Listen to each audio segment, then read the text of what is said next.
주셨습니다. 오늘은 성령의 8번째 열매가 되는 온유에 대해서 말씀을 나누려고 합니다. 온유를 평화롭고 따뜻한 성령의 열매다, 그렇게 사람들은 말하고 있습니다. 여러분은 온유한 사람 그러면 어떤 생각이 듭니까? 어떤 사람이 온유한 사람이라고 생각합니까? 온유한 사람은 다른 사람 말에 무조건 순종하고 복종하는 유약한 그런 사람이 아닙니다. 또 무기력하고 힘이 없는 사람도 아닙니다. 온유란 절제되고 잘 통제된 힘을 말하는 것입니다. 어떻게 보면 유연성이라고 말할 수도 있을 것입니다. 헬라어로 온유라고 하는 단어가 프라위테스라는 말이죠. 근데 이 프라위테스라는 말은 길들인 야생마, 야생적으로 날뛰던 그런 말이 주인의 손에 잡혀서 길들여지고, 그리고 그 주인이 원하는 일을 감당하는 그런 모습, 그런 상태를 온유해졌다, 온순해졌다, 그런 말이에요. 원래 본성은 야생적이야. 다른 사람들 통제받지 않고 자기가 하고 싶은 대로, 가고 싶은 대로 가고, 하고 싶은 대로 하고, 먹고 싶은 대로 먹고, 놀고 싶으면 놀는 그런 자유분방한 사람인데, 어느 날 사람에게 잡혀서, 그리고 어느 제한된 공간에 훈련을 하면서 길들어지면서 그 주인에 복종하고, 주인이 타면 주인이 가자는 대로 가고, 짐을 실으면 원하는 목적까지 가는 그런 상태가 온유하다라는 말입니다. 타고난 기질을 말하는 것이 아니에요. 그래서 성경은 온유를 사람의 타고난 성품이 아니라 성령님께서 우리에게 허락하시는 바로 절제된 마음, 통제된 마음, 성령을 통해서 다스려지는 마음을 온유합니다, 그렇게 얘기합니다. 어떤 사람들은 태어날 때부터 그래도 온순한 성품을 갖고 태어난 사람이 있어요. 집안 사람들이 굉장히 순해. 그래서 말도 유하고 다른 사람들과 관계도 잘 세워주는 사람이 있어요. 어떤 사람들은 좀 기질이 야성적이에요. 그래서 주로 기질이 야성적인 사람들은 옛날 무관들이 싸움을 잘하고 호전적인, 온순한 사람들은 열심히 공부해서 좀 문관 쪽으로 가는 사람도 있어요. 기질이 다릅니다. 어떤 사람들은 그런 좋은 성품을 타고난 사람이 있는가 하면 환경적으로 상처받고 살면서 야성적인 사람들이 있습니다. 어떤 사람들은 정신적으로 문제가 생겨서 분노 조절을 하지 못해요. 분노 조절 장애를 가지고 살아가는 사람이 있어요. 자기 감정이 자기 마음대로 되지 않아요. 어떤 사람들은 몸 안에 호르몬이 비정상적으로 분비되면서 신경이 예민해지고 날카로워지고, 그리고 화를 자주 내고 자기 힘으로 되지 않아요. 약을 먹거나 혹은 수술을 해서 그것이 고쳐져야 그나마 돼요. 그렇게 고쳐졌다고 해서 그럼 그 사람이 화도 내지 않고 분노도 하지 않고 정말 성경에서 말하는 온유한 사람이 되느냐? 아니죠. 사람의 화, 분노, 자기의 마음, 감정을 다스리는 것이 자신의 힘과 의지로 어느 정도 될 수 있지만 늘 항상 그런 마음으로 대하고 그러한 마음을 유지할 수 없다고 하는 것입니다. 그래서 사도 바울은 이 온유라고 하는 것을 성령이 주시는 성령의 열매다, 주님의 인격과 성품이다라고 하는 거죠. 단순히 우리가 노력하고 내 의지와 노력해서 되어지는 성품이 아니라 성령의 능력을 통해서 나의 본성이, 나의 성품이 바뀌어지고 변화돼서, 그래서 하나님이 원하시는 뜻에 순종하고 나를 복종시키면서 다른 사람들과 화평한 관계를 세우면서 살아가는 사람. 참 쉽지가 않아요. 이 온유한 성품은 타고나는 것이 아니라 바로 성령의 능력으로 만들어지는 결과와 열매라고 하는 것입니다. 그래서 이 온유한 성품은 하나님과 그의 아들 예수 그리스도의 성품이라고 성경에서 말하고 있습니다. 오늘 본문에 마태복음 11장 29절에 보시면 나는 마음이 온유하고 겸손하니 나의 멍에를 메고 내게 배우라. 그리하면 너희 마음이 쉼을 얻으리니. 주님은 자신의 성품을 두 글자로 정의하고 있습니다. 온유하고 겸손하다고 그렇게 말씀하고 있습니다. 주님이 자신의 마음이 온유하고 겸손하다고 하는 거예요. 그래서 그걸 배우라고 하는 겁니다. 주님으로부터 배우라고 하는 거예요. 그런데 그냥 배우는 게 아니라 조건이 있는데 나의 멍에를 메고 배우라. 그러면 너희 마음이 쉼을 얻게 된다라고 하는 것입니다. 주님의 겸손과 온유를 배우고 소유하려면 주님이 주신 멍에를 배워야 한다고 하는 것입니다. 멍에라고 하는 것은 소나 말이 사람을 싣고 혹은 물건을 싣고 나를 때 주인이 오른쪽으로 가라 주인이 그럼 오른쪽으로 가고 왼쪽으로 가면 왼쪽으로 가다 서라면 서고 가라 그러면 가고 주인의 말에 복종하면서 살아가는 그런 상태, 그것을 멍에라고 얘기하는 것이죠. 내가 가고 싶은 대로 가고 내가 살고 싶은 대로 마음대로 사는, 그렇게 살아오지 않았나 하는 생각을 해봅니다. 저는 주님의 멍에를 준다는 것이 무엇일까 생각을 해봅니다. 주님의 멍에를 진다고 하는 것은 주님이 지신 십자가의 멍에를 내가 짊어지는 것입니다. 그 십자가를 지기 위해서는 내 멍에를 내려놓아야 한다고 하는 것이죠. 내가 지고 있는 짐을 내려놓고, 무거운 짐을 내려놓고 주님의 멍에를 바꾸어서 주님의 멍에를 져야 된다고 하는 것입니다. 여러분, 우리는 멍에가 있어요. 우리가 져야 하는 우리만의 무거운 짐이 있습니다. 가정을 돌봐야 되는, 자녀를 돌봐야 하는 사명이 있어요. 일터와 직장에서 요구하는, 그 기업이 요구하는 대로 내가 일을 해주고 그들을 만족시켜야 되는 나의 책임이 있어요. 교회에서도 우리가 맡은 책임이 있습니다. 이 나라와 민족에서 국가적으로, 사회적으로 우리가 감당해야 될 의무들이 있습니다. 이 모든 것이 무거운 짐이죠. 그런데 주님은 그 우리가 져야 하는 무거운 짐들, 그것뿐이 아니죠. 우리의 육체의 질병의 문제, 여러 가지 마음의 문제들이 있습니다. 그런 짐을 내려놓으라고 하는 것입니다. 30절을 보면 이는 내 멍에는 쉽고 내 짐은 가벼움이라 하시니라. 주님은 우리가 지고 있는 세상의 짐을 내려놓고 주님의 짐을 대신 지우라는 거예요. 그 짐은 쉽고 가볍다고 하는 거예요. 도대체 쉽다는 게, 정말 주님이 지라고 하는 그 멍에는 정말 쉬운 것일까? 주님이 지신 명예는 십자가인데, 십자가의 도인데 그 십자가가 정말 쉬운 것일까? 십자라고 하는 것은 자기 전부를, 자기의 생명까지도 다 내어주는 것이죠. 온전히 다 내어주시는 사랑이, 자기 것을 다 비우는 거예요. 그러면 마음에 쉼을 얻고 안식을 얻고 정말 평안함이 이루어진다고 하는 것입니다. 그런데 문제는 정말 내가 지고 있는 그 짐을 다 내려올 수 있는 능력이 있느냐는 거예요. 가끔 골프 하시는 분들이 그런 얘기해요. 힘을 좀 빼라. 자꾸 힘이 들어간다는 거죠. 힘을 빼라는 거예요. 근데 힘을 빼고 치면 공이 또 안 나가. 또 힘을 빼려고 해도 뺄 힘이 없어. 우리의 생각은 그런데 실제로 몸에 힘을 빼고 하는 것이 처음에는 안 되는데, 어떤 프로의 경지 혹은 싱글의 경지, 저는 들어가 보진 않았습니다. 그런 사람들은 몸에 힘이 빼어지고 그리고 힘이 없이 크게 나간다는 거예요. 골프만이 아니에요. 저는 검도를 옛날에 좀 했었는데, 검도를 할 때도, 내리칠 때도 몸에 힘을 빼라, 스냅을 이용해라. 3단, 5단 되는 사람들은 진짜 나비같이 쳐서 벌처럼 쏘는데 우리는 안 되는 거예요, 이게. 주님이 우리에게 요구하시는 영적인 힘은 십자가의 도인데, 그 십자가는 자기를 다 내어주는 그러한 사랑이 있죠. 그런데 목사인 저도 여러분들에게 내려놓읍시다. 그래도 돌이켜보면 어느새 내 등에는 또 다른 짐이 있고, 내려놔도 다시 어느새 올라와지고 말이죠. 그것이 내 가정의 짐이든 개인의 짐이든 교회의 짐이든 쉽게 내려지지가 않습니다. 오늘 28절에도 수고하고 무거운 짐진 자들아 다 내게로 오라. 내가 너희를 쉬게 하리라.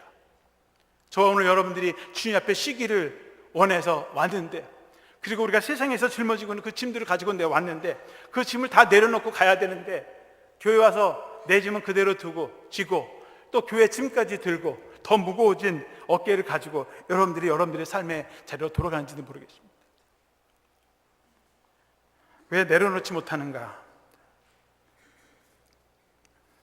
저는 사실 우리가 무거움을 지는 이유는 우리의 욕심 때문이 아닌가 생각합니다. 마음을 비우고 욕심을 비우려고 해도 또 다른 욕심들이 계속 생겨납니다. 자기를 비우게 되면 힘이 없어 보이고 능력이 없어 보이고 자신감도 없어 보이고 초라해 보이고 부족해 보이는 것입니다. 자신이 세운 계획대로 뜻대로 이루어져야만 직성이 풀리고 마치 그것이 나의 존재감을 느끼고 만족감을 얻게 되는 것입니다. 일을 해도 자기 방식대로 자기 계획대로 되어질 때 만족을 느껴. 다른 사람들이 하는 방식대로 하면 기분 나빠. 내 뜻대로 되지 않았어. 하나님이 함께 하시지 않은 것 같아. 내 생각, 내 방법, 내 뜻대로 되어야만 그것이 하나님이 함께 하시는 것이고, 그리고 다르면 아니라고 생각하는 그런 마음이 제 마음에 있는 것 같습니다. 주님께서 주신 멍에는 십자라고 하는 자기를 온전히 비울 때 지어질 수 있는 그런 멍에가 아닌가 생각합니다. 우리의 머릿속으로는 이해가 되지 않는 말씀이죠. 그러나 주님이 주신 그 십자가를 나도 자기 비우는, 또 자기를 내어주시는, 생명까지도 내어주시는 그 십자가를 지게 된다면 그 십자가 안에서 주님이 누리신 진정한 쉼과 안식이 거기에 있지 않을까 생각하는 것입니다. 자신의 욕심, 욕망을 내려놓고 정말 그리스도의 십자가를, 그 능력을 채울 때 진정 우리는 쉼을 얻게 되는 것이 아닌가 생각합니다. 하루아침에 이루어지진 않을 것입니다. 그러나 매일매일 자기를 비우고 내려놓는 연습을 해가면서 주님의 십자가 능력을 조금씩 우리에게 채워가는 것입니다. 여러분, 이 온유하는 성품이라고 하는 것은 그러면 예수님만 가지고 있는 성품이 아니라 성경에 나오는 많은 하나님의 사람들이 가지고 있었던 성품입니다. 민수기 12장에 보면 모세의 성품에 대한 이야기가 나옵니다. 민수기 12장 3절에 보시면 이 사람 모세는 온유함이 지면의 모든 사람보다 더하더라. 민수기 기자는 모세가 다른 사람들보다 그 온유함이 정말 뛰어나다고 그렇게 칭찬하고 있습니다. 우리가 지난번에도 말씀드렸지만 모세는 10번째 재앙을 하면서 바로에게 화를 냈어요. 분노한 사람이죠. 또 광야에서 물이 없을 때 물을 내라고 했을 때 이스라엘 백성들을 위해서 화를 내고 분노를 냈던 사람이에요. 그런데 민수기 기자는 모세가 그럼에도 불구하고 모든 사람들에 비해서 뛰어나게 온유한 사람이다. 그런데 이 말씀이 나오는 배경이 있습니다. 이제 모세가 나이가 많아서 와이프가 죽고 그래서 새 아내를 맞이했습니다. 구스 여자를 아내로 맞이하게 됐습니다. 구스는 아프리카 이디오피아 쪽에 사는 흑인 계통의 함족 사람들이에요. 분명히 모세를 통해서 하나님께서 율법을 주실 때는 절대로 이방 여인들하고는 혼인하지 마라. 아들과 딸도 이방인들에게 시집 보내지 말고 장가 보내지 마라. 그런데 하나님의 말씀을 받은 이 민족의 지도자, 영적 지도자인 모세가 이방 여자를 아내로 취한 거예요. 정말 놀랄 일입니다. 그러니까 가장 측근에 있고 가장 친한 사람이 조언해요. 모세의 누이 미리암과 아론이 당신은 어떻게 지도자가 되면서 이 이스라엘 백성들 앞에서 이방 여자를 아내로 삼습니까? 그리고 비방하고 책망하기 시작했습니다. 잘못했습니다. 그런데 하나님은 그 모세를 보면서 모세를 책망하고 당연히 모세가 벌을 받아야 마땅해도 불구하고 미리암과 아론에게 책망을 했어요. 그래서 그들이 문둥병에 걸렸습니다. 민수기 11장 1절에 보면 모세가 구스 여자를 취하였더니 그 구스 여자를 취하였으므로 미리암과 아론이 모세를 비방하니라. 그런데 암의 영적인 그런 문둥병에 걸리고 났을 때 모세가 이렇게 기도합니다. 민수기 12장 3절에 보시면 모세가 여호와께 부르짖어 이르되 하나님이 원하건대 그를 고쳐 주옵소서. 자기를 향해서 비방하는 그 사람을 향해서 모세는 하나님께 저들의 죄를 용서해 주시고 저들을 고쳐 주십시오. 하나님께서 모세를 기도를 들으시고 미리암과 아론을 고쳐 주셨어요. 온유함이라고 하는 것은 자신의 그런 감정, 그런 것들을 내려놓고 자기를 향해서 비방하는 사람들을 위해서 오히려 용서하고 기도하는, 바로 그것이 온유함이라고 하는 것입니다. 그의 기질이, 성질이 난폭하고 순해졌다는 그런 말이 아니라 정말 하나님의 앞에서 정말 자신이 해야 할 기본적인 도리와 책임을 다하는 것입니다. 자기의 성품을 내려놓고 감정을 내려놓고 하나님 앞에서 그 사람을 위해 기도하는, 바로 그것이 온유한 성품이라고 이야기하는 것입니다. 신약성경에 가면 사도행전 7장에 보면 스데반 집사가 돌에 맞아 순교하는 그런 장면이 나옵니다. 자기를 향해서 돌을 던지고 그리고 피가 줄줄 흘리면서 돌에 맞아서 죽을 정도가 되면 얼마나 큰 고통을 당하겠습니까? 예수님의 복음을 전하다가 아무 잘못도 없는데 유대인들에게, 자기 동족들에게 돌에 맞아 죽어가면서 스데반이 기도합니다. 사도행전 7장 60절, 무릎을 꿇고 크게 불러 이르되 주여 이 죄를 그들에게 돌리지 마옵소서, 이 말하고 자니라. 그러니까 스데반도 자기를 죽이는 그런 사람들을 향해서 오히려 그들에게 주님 저들을 저주하고 저들에게 벌을 주십소가 아니라 주님 저들의 죄를 저들에게 돌리지 마시고 저들을 용서하여 주시옵소서. 자기의 희생과 헌물을 통해서 다른 사람을 살리는 바로 십자가의 도가 거기에 남겨져 있는 것이죠. 사도 바울도 온유하라고 에베소 교인들에게 말씀하고 있습니다. 에베소 4장 2절에 보시면 모든 겸손과 온유로 하고 오래 참음으로 사랑 가운데서 서로 용납하고, 모든 겸손과 온유로 하라고 했습니다. 이 겸손과 온유가 늘 둘이 친구처럼 같이 다녀요. 겸손해야만 온유함을 갖출 수 있고 온유해야만 겸손해질 수 있다고 하는 거죠. 겸손하지 못하면 교만해지지, 다른 사람을 인정하지 못하죠. 반면에 자신을 낮추고 겸손해질 때 온유한 성품도 함께 겸비하게 되는 것입니다. 사도 바울은 하나님의 부르심 받은 하나님의 자녀들은 겸손과 온유함으로 서로 용납해 주어야 한다고 말씀하고 있습니다. 더 나아가서 사도 바울은 우리가 모든 사람을 온유로 대할 때 비방과 다툼을 막을 수 있다고 그렇게 말합니다. 디도서 3장 2절에 보면 아무도 비방하지 말며 다투지 말며 관용하며 범세 온유함을 모든 사람에게 나타낼 것을 기억하게 하라. 사도 바울은 우리가 온유함을 겸비하게 될 때 다른 사람을 비방하고 다투는 것들을 멈추게 된다고 하는 거예요. 다른 사람을 관용할 수 있는 마음이 바로 이 온유함에서 나온다고 하는 것입니다. 그래서 온유함을 소유하지 못하게 될 때 다툼이 일어나고 갈등이 일어납니다. 사도 베드로도 우리의 숨은 사람을 온유함으로 겸비하라고 말씀하고 있습니다. 베드로전서 3장 4절에 보시면 오직 마음에 숨은 사람을 온유하고 안정한 심령에 썩지 아니할 것으로 하라. 이는 하나님 앞에서 값진 것이니라. 사실 우리는 다른 사람에게 보여지는 겉사람이 있고 다른 사람에게 보이지 않는 숨은 사람이 있어요. 평소에는 드러나지 않는 성품들이 있어요. 평소에는 잘 드러나서 쉽게 알지만 평소에는 드러나지 않는 숨어있는 것이 있어요. 그런데 이제 이 숨은 것도 때때로 어떤 기회나 어떤 때가 되면 이런 것들이 불쑥불쑥 나타나죠.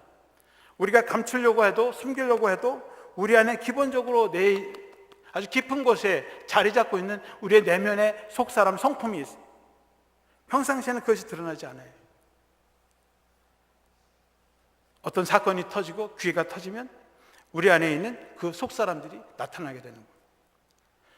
지금 사도 바울은 우리의 성품이 겉으로 드러나는 모습 속에서의 온유함을 이야기하는 게 아니에요. 사람을 만나면 얼굴을 펴고 안녕하셨어요, 잘 오셨습니다, 그런 형식적이고 다른 사람에게 보여지는 그런 겉사람의 모습만이 아니라 심지어 우리가 알지 못하는 우리의 속사람, 그러나 나는 모르고 다른 사람이 아는 나의 속사람까지, 그 부분까지도 주님의 온유함으로 채우라고 하는 것입니다. 근데 이게 쉽지가 않아요. 사람은 누구나 다 자기가 숨기고 싶은 자기의 존재의 기반이 있어요. 그것이 자존심일 수도 있고 잘하면서 어떤 열등감으로 자리 잡을 수도 있고 한이 맺힐 수도 있고 사람마다 자기의 숨겨진 비밀들이 있어요. 그런데 그걸 건드리면 아프죠. 또 상처가 받으면 화가 나죠. 그래서 어느 날 물뚝 그런 것들이 나오는 거죠. 나도 모르는 나가 있어요. 근데 그 성품은 내가 알지만 내가 고쳐지지 않는다는 거예요. 내 힘으로 안 된다는 겁니다. 성령님께서 내게 임해 주시고 나의 그 자아를 성령님께서 죽이시고 성령님께서 그걸 다스려 주시고 통제해 주실 때 나의 속사람, 나도 건드릴 수 없는 그 사람도 변화된다고 하는 것입니다. 그럼 사도행전 15장에 보면 바울과 바나가 갈등하는 문제가 기록되어 있습니다. 바울은 일 중심의 사람이에요. 바나바는 사람 중심의 사람입니다. 바울이 예수님을 믿고 개종했을 때 예수님의 사도들은 저 사람은 안 된다, 각오가 있는 사람이다, 받아주지 않았지만 바나바가 이 바울을 소개시켜주고 해서 바울이 예수님의 제자로 또 사도처럼 인정을 받게 되었습니다. 그런데 바울과 바나바가 1차 선교여행을 떠나와서 이제 2차 선교여행을 가는데, 이 바나바는 자기의 조카인 마가라고 하는 요한을 데리고 가고 싶어요. 근데 바울은 안 된다는 겁니다. 지난번 1차 선교여행 때 가다가 중간에 포기하고 도망치는 사람이에요. 하다가 힘들다고 그만둔 사람이에요. 그 사람은 안 된다고 하는 것입니다. 근데 바나바는 그래도 아직 젊고 기회가 있으니까 한 번 더 기회를 줍시다. 그래서 우리 함께 하나님의 동역자 일꾼으로 세웁시다. 둘이 팽팽하게 의견이 맞았어요. 바나바의 얘기를 들으면 바나바 말이 맞아요. 실수하고 잘못한 사람을 다시 세워서 일을 하게 하는 것 맞는 얘기입니다. 바울의 말도 맞아요. 한 번 실수하고 실패하고 또 가면 또 실패하는데 왜 저런 사람에게 큰 일을 맡기느냐? 다 맞아요. 사도행전 15장의 39절 40절 말씀에 이렇게 기록되어 있습니다. 서로 심히 다투어 피차 갈라서니 바나바는 마가를 데리고 배 타고 구브로로 가고 바울은 신라를 택한 후에 형제들에게 주의 은혜 부탁함을 받고 떠나갈 이 사도행전을 기록한 누가가 서로 심히 다투었다 그러네요. 성경에서 표현은 굉장히 완곡한 표현을 쓰죠. 응? 어떻게 다투었는지 뭐 멱살을 붙들고 뭐 그렇게 하진 않았겠지만 하여간 정말 싸울 때까지 싸우다가 결국은 둘이 갈라섰답니다. 그래서 바나바는 그 마가를 데리고 배를 타고 구브로로 가고 신라는 바울과 함께 육로로 가고 한 사람은 육로로 동쪽으로 가고 한 사람은 배 타고 서쪽으로 가고 서로 정반대의 길을 간 것입니다. 그런데 여기서 끝나지 않는다는 거예요. 디모데후서 4장 11절에 보면 사도 바울이 디모데에게 이렇게 말합니다. 누가만 나와 함께 있느니라. 네가 올 때 마가를 데리고 오라. 그가 나의 일에 유익하니라. 한 20년이라는 세월이 지난 다음에 사도 바울이 나이가 먹고 또 사역을 하면서 일꾼들이 필요할 때 그 마가를 데리고 와라. 오래전에 저 사람은 안 돼, 같이 갈 수 없어, 같이 갈 수 없어, 그런 사람을 나에게 필요하니, 나에게 유익이 되니 그 사람을 다시 나에게 데리고 와라. 그리고 그를 받아들이는 모습을 보게 됩니다. 사도 바울이 40대 선교를 떠날 때 저 사람은 안 돼, 자기 열정 가지고 했던 사람이 이제 나이가 먹으면서 얼마나 많은 논쟁, 변론을 했습니까? 가는 곳마다 회당에서 유대인들과 싸우고 논쟁하고 그리스도의 복음을 지키기 위해서 자기 목숨을 걸고 그리고 순교를 당했는데, 이 사람이 말년에는 자기가 거절했던 그런 사람들도 포용하고 그들을 함께 동역자로 세우는 모습을 보게 됩니다. 여러분, 모세는 어떻습니까? 40대 때요, 자기 동족을 억압하는 걸 보고 쳐서 죽였어요, 자기의 힘과 능력으로. 그런데 그가 이제 죽을 때 120살쯤 이렇게 죽었을 때는요, 자기를 비방하는 자기 형제까지도 용서하고요, 오히려 기도하는 사람으로 바뀌어집니다. 저는 이 온유한 성품이 하루아침에 이루어지는 것은 아니구나라는 생각이 듭니다. 말이 하루아침에 잡혀가지고 바로 주인의 말에 순종하는 게 아니죠. 순종하도록 뭐 매도 맞아야 될 것이고 무거운 짐도 날라야 될 것이고 하드 트레이닝을 받았을 것이고, 우리의 성품들이 모난다고 하면 그 모난 부분들이 서로 부딪히면서 부서지고 또 깨지고, 그래야만 더 부드럽고 또 단단하고 둥글둥글한 주님이 쓰시기에 좋은 그러한 성품의 사람들이, 그런 일꾼들이 되어가는 것 같습니다. 우리의 모난 모서들이 서로 부딪히면, 더 세게 부딪히면 더 세게 부딪힐수록 더 둥글해질 수 있는 그런 성장과 변화의 기회가 된다고 하는 것입니다. 여러분, 사도 베드로는 어떻게? 예수님이 붙잡혀갈 때는 칼 쳐서 다른 사람의 귀를 잘랐던 사람이에요. 말년에는 자기를 잡으러 왔을 때, 자기를 십자가에 매달려고 할 때 기꺼이 내주면서, 나는 예수님처럼 정상적으로 십자가에 매달릴 수 없는 그런 사람입니다, 나를 이왕 십자가에 매달 바에는 거꾸로 매달려서 더 고통스럽게 나를 십자가에 매다십시오. 여러분, 30대 40대 하나님의 일꾼들이 50대 60대 성장하면서 모습들이 달라진다고 하는 것입니다. 주님의 성품으로 바뀌어지고 자기 자신을 십자가로 내어줬다고 하는 것입니다. 바로 그것이 온유함이 아닌가 생각합니다. 오랜 기독교의 전통에서는 17세기 대주교를 지냈던 마르코 안토니오 도미니의 그런 가르침을 따라왔습니다. 이분이 뭐라고 한 거 아니? 본질적인 것에는 일치를, 의심스러운 것은 다양성을, 모든 일에는 사랑을. 본질적인 것, 꼭 필요한 것에는 우리가 일치가 중요하다는 거죠. 그런데 의심스러운 것, 아주 비본질적인 것, 그런 데서는 자유와 다양성을 허용해 줘요. 그리고 모든 일을 하는 데는 사랑을 앞세워서 하라. 우리 웨슬리 감리교 목사님, 감리교를 세운 우리 웨슬리 목사님도 이 말씀을 가지고 본질적인 것, 구원의 본질에 대해서 일치를 추구해라. 그러나 그렇지 않은 비본질적인 것에는 다양성을 인정해 주라. 그래서 우리 감리교의 모토는 일치 속의 다양성입니다. 하나님을 믿는 믿음, 하나님을 사랑하는 그 사랑 안에서는 우리가 하나이다. 그러나 그것을 어떻게 할 것인가는 서로를 인정해주고 다양해주라. 바울과 바나가 하나님의 선교를 하는 데는 똑같이 일치를 보아요. 어떻게 하느냐 하는 것은 자기의 방식대로 인정해주라는 거예요. 누구하고 할지, 어디로 갈지는. 일치와 다양성을 추구하는 것, 바로 그것이 또 하나의 온유함의 비결이라고 하는 것입니다. 온유한 태도는 다른 사람의 마음의 눈에 맞도록 행동하는 것을 의미하는 것이 아닙니다. 온유는 기준이 없이 행동하는 우유부단한 성품을 말하는 것이 아닙니다. 온유는 하나님의 말씀으로 분명한 기준을 삼고 그 하나님의 말씀에 우리 자신을 순종하면서 복종시키는 우리의 태도를 말하는 것입니다. 다른 사람에게 휘둘리는 사람을 말하는 게 아니에요.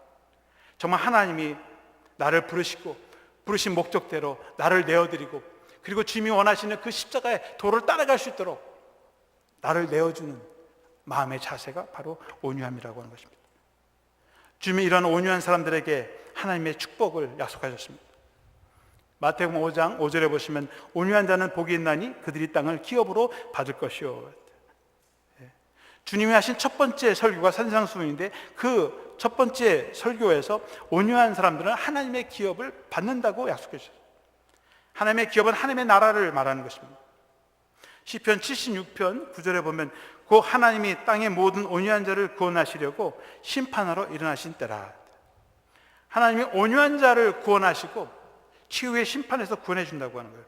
온유라고 하는, 믿음이라고 하는 우리에게 구원을 가져주면 그 믿음의 내용 중에 하나는 온유함이라는 거죠. 하나님의 말씀에 순종하고 그 순종하는 삶을 사는 그 사람들을 하나님께서 반드시 구원해 주신다고 하는 것입니다.